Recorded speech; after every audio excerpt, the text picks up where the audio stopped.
예, 오늘의 증시 브리핑 시작하겠습니다. 오늘 미국 시장에서 좀 빠졌잖아요. 미국이 좀 빠졌다가 낙폭을 줄였다가 막판에 또 밀리고 이런 형태를 보였는데, 그러니까 지표를 보면 뭐 8월 소매 판매, 9월 필라델피아 연은지수, 9월 엠파이어 스테이트 지수 뭐 이런 것들이 쭉쭉쭉 나왔잖아요. 그러니까 전년 대비 소매 판매는 0.3% 증가, 예상보다 잘 나왔는데 그 전달께 마이너스로 수정됐거든요. 그래서 이건 뭐 증가됐다, 예상치보다 잘 나왔다 못 나왔다 그냥 중립 정도였고, 필라델피아 연은지수는 예상보다 못 나왔는데 엠파이어 스테이트 지수는 또 예상보다 잘 나왔어요. 그러니까 미국의 지표를 전체적으로 종합해 보면 나쁘지 않았다. 그러니까 나쁘지 않았기 때문에 금리 올리는데 큰 지장은 없다. 이렇게 해석이 됐고, 이제 그러면서도 동시에 또 부각된 게, 그래도 이제 미국 경기가 엄청나게 좋은 건 아니구나. 그러니까 미국 GDP 나오거든요. 이게 1.5%에서 1.0%로 떨어졌어요. 그러니까 이런 어떤 지표 상황이라면 이번 분기 미국의 GDP는 이렇게 될 거야. 이걸 추정하는 건데, 일주일 정도 되는 사이에 1.0%포인트나 떨어졌거든요. 그래서 경기가 아주 좋은 것도 아니고 조금 경기는 나빠지는 조짐은 좀 있는데, 그렇다고 금리를 못 올릴 정도는 아니니까, 금리는 금리대로 올라가고 경기는 경기대로 조금 나빠지기 시작하니까 주식시장에는 나쁜 시나리오, 이렇게 좀 해석이 됐겠죠. 뭐 그렇게 되면서 이제 금리, 2년물 국채 금리가 2007년도 이후에 최고치까지 올라가고, 막 이게 사람들이 지금 금리의 경기를 보이고 있는 그런 단계이기 때문에 금리, 뭐 지표, 뭐 달러 이런 것들에 대해서 뭐 예민하게 반응하는 그런 상황이 좀 이어졌습니다. 특히 이제 환율을 보면 달러 인덱스가 오늘 109.7, 그러니까 110을 넘기지는 않았어요. 그런데 이제 이후에 달러 인덱스가 쉽게 꺾이지 않을 것 같다, 이렇게 보는 게, 이게 이제 투기적인 어떤 포지션, 보통 우리가 이제 그렇게 표현을 하죠. 그러니까 달러화가 앞으로 올라갈 것 같아, 이렇게 이제 베팅하는 수요가 여전히 아직은 더 많이 있거든요. 그러다 보니까 이게 드라마틱하게 이제 꺾이면 좋은데 아직까지는 그런 조짐이 없다. 그래서 달러 인덱스가 이제 여기서 고점을 맞고 110이 정점이 되고 빠져주면 좋겠는데 아직까지는 잘 모르겠다, 이렇게 되면서, 그러면 달러화는 계속 강해질 것 같고 금리도 올라갈 것 같고, 이제 기업 경제 지표라든가 이런 것들은 좀 어정쩡하고, 이제 투자들이 선뜻 매수하기가 어려운 그런 환경이 만들어졌던 겁니다. 근데 막판에 좀 변화가 생긴 게, 이게 우리 증시에도 영향을 주고 환율에도 영향을 줬는데, 한미 간의 통화 스와프 관련된 이야기가 혹시 나오지 않을까, 이런 기대감, 이게 확정된 게 아니라 논의를 예상한다라는 거기 때문에 이게 확정된 게 아니거든요.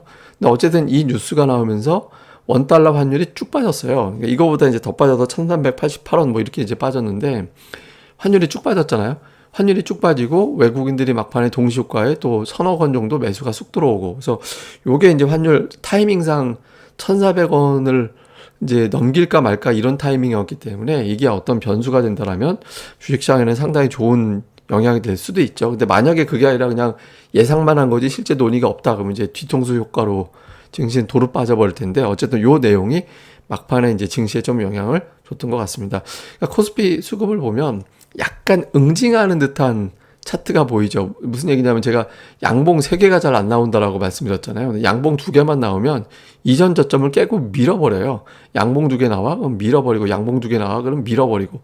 이번에도 양봉 2개 어떻게든 만들어냈는데 그러니까 밀어버렸잖아요. 다만 이제 두 번째 양봉이 빠지는 양봉이다 보니까 뭐 밑으로 전저점까지 깨지는 않았는데, 어쨌든 버릇없게 올라오면 밀어버릴 거야. 그러니까 이런 어떤 패턴이 코스피 시장에서는 계속 반복되고 있습니다. 근데 요게 이제 뒤집어지기 위해서는 다음 주 월화 이틀 만에 그냥 2400 확 위로 올라버리면 이 패턴이 좀 무시되면서 가게 되는 거겠죠. 다음에 이제 수급에서 보면 그 외국인들이 양시장 다 팔았는데 동시효과에 쭉 들어왔어요. 그래서 뭐 특정 업종에 대해서 들어온 건가 이렇게 봤더니 업종을 들어온 게 아니라 골고루 다 샀습니다. 그러니까 뭐 비차익으로 대형 업종 고르게 다 쭉 밀고 들어오는 그런 형태를 보였고, 선물도 막판에 한 3,000계약 정도 이제 더 매수로 들어왔거든요. 그래서 오늘 그러니까 통화 스와프 관련해서 또 환율이 막판에 밀려 내려가면서 조금 이제 혹시나 하는 어떤 이제 선제적인 베팅이 좀 일부 유입된 게 이제 막판에 좀 수급에 영향을 줬던 것 같습니다. 그리고 기관 쪽에서는 이제 금융투자, 기타 금융 뭐 이런 데서 좀 팔았고, 그다음에 사모펀드 팔았고, 연기금이 아쉬웠어요. 그러니까 장중에 매수 들어와서, 특히 삼성전자 장중에 4일 연속 매수했었거든요. 이제 막판에 매도로 바뀌었는데, 연기금에서 삼성전자를 좀 그 매수를 계속 해준다라면 좀 시황상 되게 중요한 변수가 될 수도 있을 것 같습니다. 그다음에 이제 그 업종 종목으로 보면 자동차는 여전히 좋다. 현대차, 기아, 모비스 다 이제 매수하는 그런 형태가 되고 있고, 2차 전지하고 하이닉스가 빠졌어요.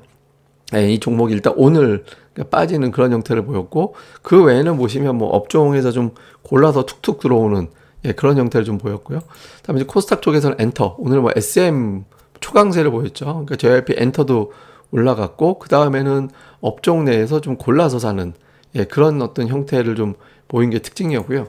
기관 투자들 같은 경우도 역시 2차 전지 쪽이 좀 매수가 상당히 있긴 한데, 이거 종목별로 다르게 들어간 거라서 종목별로 좀 다르겠다. 대신 이제 실적이 좀 똘똘하게 나올 것 같다 싶은 종목을 좀 사는 것 같았거든요. 그래서 실적 변수에서 좀 유리한 종목들을 골라서 이제 좀 숫자 보고 들어간 종목들이다라는 느낌이 좀 강했던 것 같습니다. 자, 이후에 이슈를 보면 미국이 만기이기 때문에 오늘 미국 지수를 보면 안 되고요. 러셀 2000 지수가 어떻게 되는지가 진짜라고 봐야 됩니다. 그러니까 또 미국은 시가총액 상위가 또 빅테크라 나스닥 시장이 또 다르게 움직이겠지. 그게 아니잖아요. 그래서 오늘 미증시의 진짜 심리를 보려면 러셀 2000 지수가 어떻게 돌아가는지 이걸 좀 봐야 될 거고, 그 다음에 이제 오늘 환율 1,400원 가내만에 하는 타이밍에 통화 스와프 관련된 뉴스가 나와서 막판에 시장을 좀 흔들었거든요. 이게 만약에 이제 좋게 되려면 1350원대까지 밀고 내려가는 뉴스로 작용을 하면서 외국인들 선물 매수가 확 들어오고 이제 지수가 올라가는 시나리오 1번, 2번 시나리오 예상만 했지 실제는 아무것도 없다. 그러면 오늘 올라간 거에 대한 징벌적 매도가 또 가세가 될 수도 있습니다. 그렇게 되면 이제 2300대 초반까지 밀려 내려가고 환율은 당연히 1,400원 넘어가고 이제 이런 구도가 이제 플랜 2 이렇게 되는데, 이제 요건 주말 사이에 NDF 환율에서 추가적으로 밀려 내려간다라면 이거 통화사업부 진짜 뭔가 있나 보다, 이런 쪽 분위기가 될 수 있어서 요건 좀 볼 필요가 있고요. 그 다음에 이제 FMC가 임박했잖아요. 근데 요게 사전에 되게 문매를 맞아 놨거든요. 그러니까 0.5, 0.75 분위기에서 0.75, 1.0으로 바뀌어버렸잖아요. 근데 이게 한편으로는 나쁠 건 없어요. 왜냐하면 0.75냐 0.5냐는 내심 0.5도 기대하는 건데, 지금은 1.0이냐 0.75는 0.75만 나와도 다행이다, 이렇게 바뀌어버린 거라서 이거는 한편으로 보면 맞은 건 아프지만 0.75에 대한 겁을 줄여놨다는 점에서는 조금 이제 그럴 수도 있지 뭐 이렇게 볼 수 있을 것 같습니다. 그리고 오늘 괜찮았던 거는 자동차, 엔터, 통신 요 정도만 강했고, 그 외에는 뭐 이렇게 특징적인 거는 별로 없었던 것 같습니다.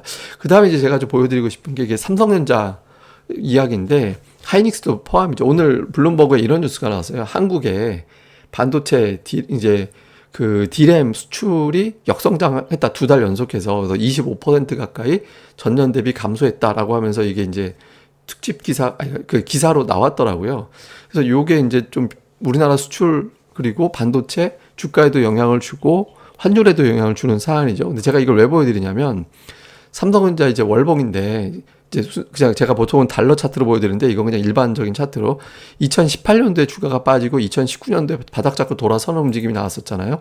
근데 주가를 잘 보면 2019년 1월에 세게 올라가고, 그 다음에 좀 놀다가 그 다음에 이제 10월부터 9월, 10, 11, 12부터 돌아섰거든요.